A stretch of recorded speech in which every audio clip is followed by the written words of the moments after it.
Salut toi! Si tu reçois cette lettre, c'est sûrement parce que tu vas pas ou plus tant que ça au théâtre. Peut-être que t'es jamais allé. Peut-être que tu y allais avant, dans une autre vie quand t'avais le temps. Peu importe. Aujourd'hui, c'est sa fête. Au théâtre, je veux dire. On sait plus trop quel âge il a, on a arrêté de compter il y a longtemps. Mais bref, j'ai envie de t'inviter à aller au théâtre avec moi, qu'on lui offre ensemble ce cadeau. Fais-toi pas d'idée, là, c'est pas une date.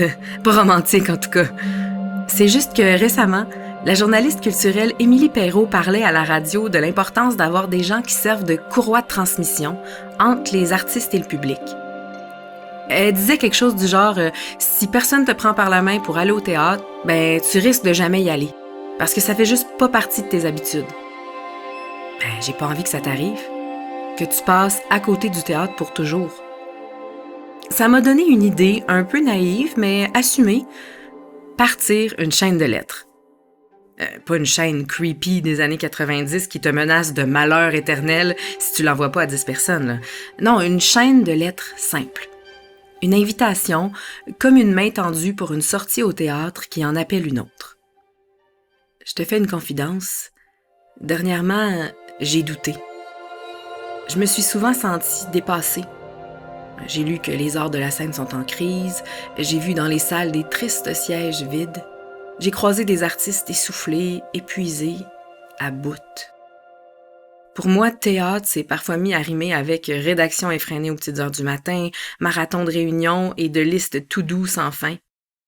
Et avec l'état global du monde en bonus, j'ai souvent pensé « Pourquoi? Pour qui? On s'accroche à quoi exactement pour continuer d'avancer? » Mais à chaque moment de découragement, il y avait toujours un petit quelque chose.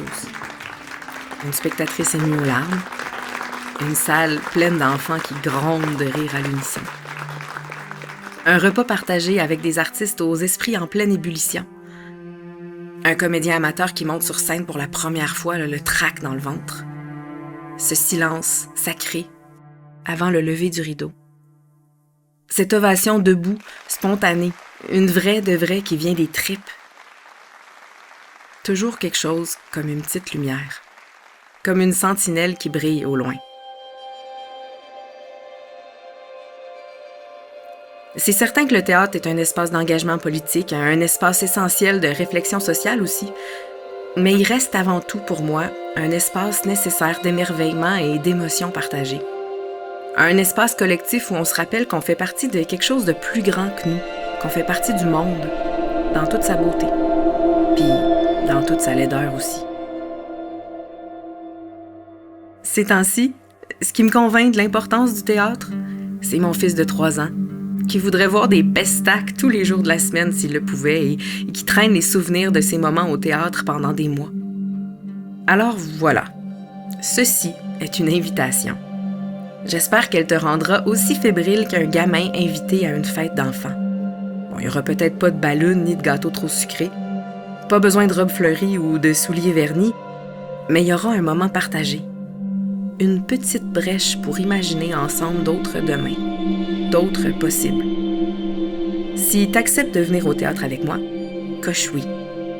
Si tu préfères rester dans ton salon, coudonc, coche non. Mais recopie quand même cette lettre et envoie-la à 10 amis.